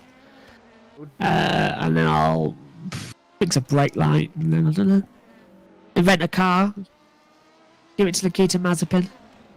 Throw money at your problems, make everything go away. Yeah. Well, the P45 might work. Oh. 3 more cars into pit lane. Christopher Kayak in from the race lead as well. Riley McGibbon and the 87 are in now. Imagine Crash Tires try and take a point for fastest lap, do you think? It's getting to about that time. Gotta be. Maybe go up on jacks? Yeah. It's crunch It time. just fuel stops. Depends how long they stay in the pit lane. I think Mugen went up on jacks. This will be tyres. Like Riley did. Well, is any point actually as well? Yeah, there's no point for fastest lap. Not that I know of, says Ed. It's I was a aware flex there anyway, was. isn't it? Yeah.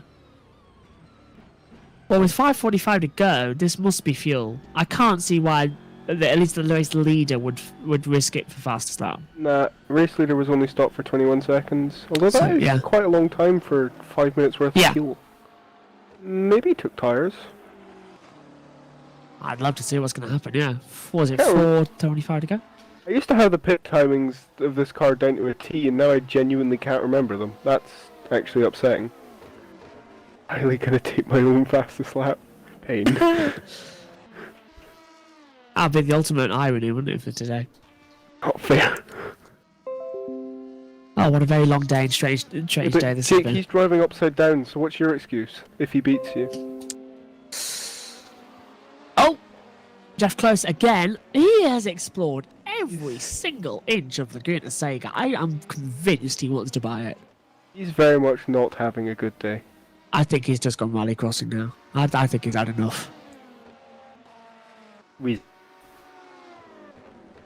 It's my good friend Massimiliano Raboli. All His goes. name every time I say it because it upsets him. Actually, what's he doing awake at this ungodly hour? Oh, it's still going, he says. Yeah, I guess there's your answer. Yeah. Well, it's a 12-hour race, not an 8-hour race. That's why it's still going. And Jeff Close now exploring the infield, just in case he wants to put some plotted plants down later. I mean, there's a point where it just gets embarrassing. Maximilian says, I'm dying, that's my excuse.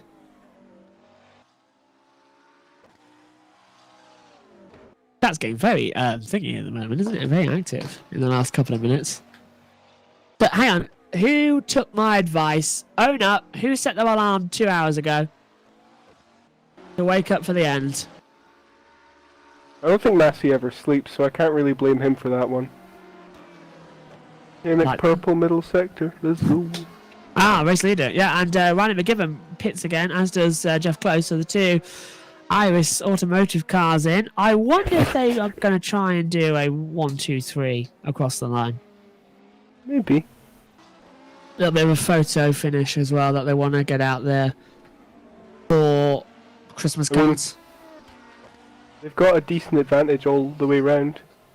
Oh, Christopher Canick last lap, a 1:11.589.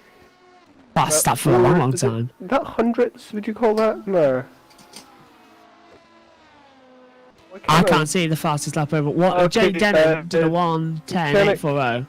No, on their own best lap they didn't improve, but it was by a very tiny margin. It was by 0.004 they went slower by. 4 thousandths then, yeah. Oh, air there as well. That is, I think, is this race leader? Yeah, race leader, Christopher Garrett. With 1 minute 20 to go. Max says, I keep driving in circles. Until you run around Hull at a heart rate of 195. Don't talk to me about dying. I've done that today. Last couple of minutes then.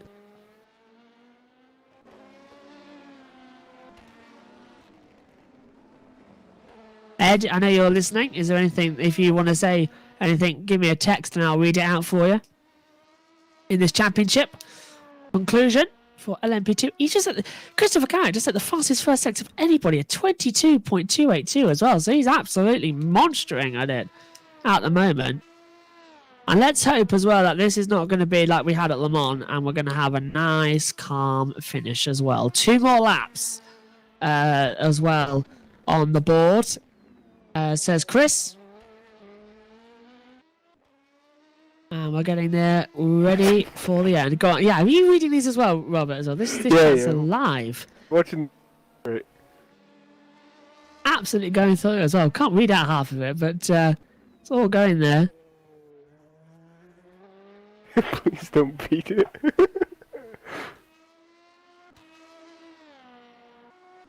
With less than 1 minute to go, Christopher Carrick starts what will be the last lap, and the championship can come to a close. Ed has sent this in, saying the 21 has been class of the field all year. This is a well-deserved LM-P2 title for Mugen as well. Christopher might not know he's champion until you tell him. That's going to be great news. And I've got picture freeze. What about you, Robert? Picture freeze? No. I'm all good, I think. I'm sorry, I'm literally not even awake anymore. Well, this is not the time for my combox picture to freeze. I've got the live timings anyway. I don't think Kennick's gonna go purple this lap. It's gonna be close, I think, maybe. Look like... Nah, I think he hit traffic. That's him across the line with a 1:11.472. That's him across the line, officially winning the championship. Let's go.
Is that everyone finally across the line, is it? Oh no, we got a couple more.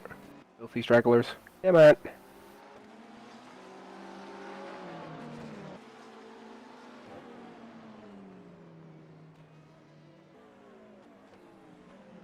Here we go, there's everybody across the line. I believe that's the end. We'll wait for my co-commentator to return, and then we shall probably move on to interviews. Congratulations to everybody that attended. Oh.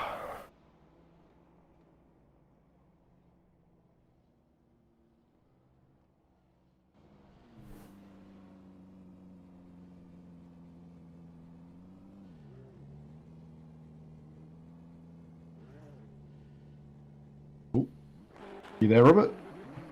I am. Right, his connection's gone, so I'm I gonna fill in. believe Joshua got sent to the bin, did he? Are you coming to deal with interviews, are you? Yep. You gonna get beaten with a stick? Probably. Very quiet interviews, let's go. Just been joined. We've been joined by Christopher Koenig. Our new 2021 EERC World Champion, Christopher. Tell us how you feel. He's don't. so in shock he can't It's even fine. undeafen himself or unmute himself. Let's go. Oh, 30 Roman looks very happy with GT3 win. Whee! It's definitely gonna nail the wall. Oh, there it goes. Oof. He's too busy celebrating. He's just vibing. GT3 win is in.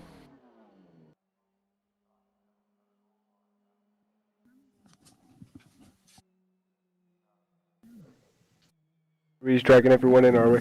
Let's go. Yeah. What a race, by the way, as well, and to the championship crown for LM-P2. Great race there as well. Hello, Ed. Thanks for stepping in at the last second as well as everything shut down up here. I'm glad we're back. Oh, I'm here. Hello. And here's the GT3 winners. Well, Thank one of Christopher. them. Thank you, guys. It's a very good feeling, honestly. I'm happy. The whole team is very happy, so we are. I don't know Brilliant what season to for say. Christopher. And richly well deserved, as Joshua said for me. On my behalf. Thank you, guys. Congratulations. A fantastic race, a fantastic championship as well. Very, very well deserved. Fantastic. I tried to be consistent, and it worked out. So I don't know. We are going with exactly how I'd zero like it to stakes end. to Spa, so we will see what happens there. What's the Yeah. motivation then going into Spa? What's it going to be like now that you've wrapped up the title? Is the 24 hours mainly going to be for fun, or is there still work to be done? Work to be done. It's a 24 hours race, so we will push to the end. So and we will practice like usual. So Fantastic. we are going for the win. So we will see. Best of luck. It's a long, Thank long you. race coming up, but best of luck. Enjoy tonight. Thank you very much. And I think we've got a Hello. few more joining in. Hello, Lucas. How are you today? How was the race then? Well, it was very successful. The car was very solid around the track. Loic, Sven, and also Ferdy did a but obviously Loic and Sven did a very excellent opening stints. Got us up front, and we just kept it clean the entire time. And our competitors weren't as fortunate, and that's why we absolutely slam dunked this one. Party tonight then? Atmosphere feeling very high? Well, I'm quite tired at this point. I mean, I drove about 3 hours ago my stint, so I'm starting to get tired from just sitting here. And Yeah. well, I did also VEC yesterday, so it's wearing a bit on me. I think you all deserve a very, very well-deserved rest as I think well. us too, Joshua. Yes, I do. Well done to you both as One well question. in today's race. Go on, Ed. One question. 28 points to Mugen. And you beat them in Spa. Well, if they die. Don't joke about that. That nearly happened Not in real life. last year. Let's be particularly clear. We're talking about their car dying out of the race. I don't know, Thank you, just Dave. ask me. 195 beats per minute. That could pretty much do it for me. So we'll see what it's like. Just put me on the track in the car, that'll do it. Someone is very tired, aren't they, Josh? Long day. Jeff, do you have anything to add? I do not, do you? Jeff, not Josh. Oh, me. Good job by the boys. But Yeah, we're driving with one arm is not fun, I can tell you that. Oh yeah, Jeff had to jump in for the 86 car because we. Is anyone Yeah. of the DAC hackers car here? I want to apologize for killing them. Wait a minute. Maybe I can find the guy. I sent Gabber a message, but he didn't come back to me. Here he is. Oh, hello. I had to drag him in. Probably doesn't know he's in. Because I was pretty much pushing, trying to get some speed in with only one arm, you know. And I was able to keep up with them. All of a sudden he wanted to let me through. I guess he didn't want traffic behind him that keeps pushing him, giving him pressure. So he wanted to let me through, but I didn't realize that. So I also went in the racing line and just parted him off. Jeff, any words for Mia Rose, the pole sitter in the 86? The first time in LM-P2? It's honestly, when I signed her, I was like, yeah, she's a GT merchant. I know she's an alien in GT, but our GTs were full. I will fine with that. So I asked her, wanna try LM-P2? She said, yeah, sure, why not? I didn't expect her to be that fast. I kind of Never regret do, putting do you? her in the 86, not in the 87. I don't think anybody expected anybody to be that fast. It was a very clean, fast race as well. What was it, 560 laps in the end, nearly? So blew past what we were all thinking it could be. I'm just proud of her, what she was able to do. Unfortunately, I brought her car home in last place, but Yeah, it should be bad, Yeah. I'm sure. Yes. Yeah, the LM-P2s had no luck today from us. It was like yeah, that, we had that 1-2 just went at one backwards. point, and then Jake's PC crashed. Then our emergency reserve crashed his car. Very, very tired. We are Well, still, there's big gaps. I think we're still possible to get P3, but it's gonna be really, really tough. Fight go. Oh, Go on, sorry. Ed. I was going to say, well, best of luck in Spa then, because there's definitely a lot to look forward to. I don't really have much more to add, so Josh, do you want to end the broadcast? I will indeed. I want to end as well, saying congratulations to our new champions and LM-P2 as well. Well Yeah, done. congratulations to the Mings. And also, the GT3 battle rages on. We don't have a dead rubber race going into Spa. 24 hours next up as well. It's going to be very, very dramatic. That's coming up as well in October. Stay tuned for that one. My thanks to you all at home for watching. My thanks also to everyone in the comments box and for the drivers joining us throughout. My thanks to Ed as well for a mammoth commentary stint throughout today.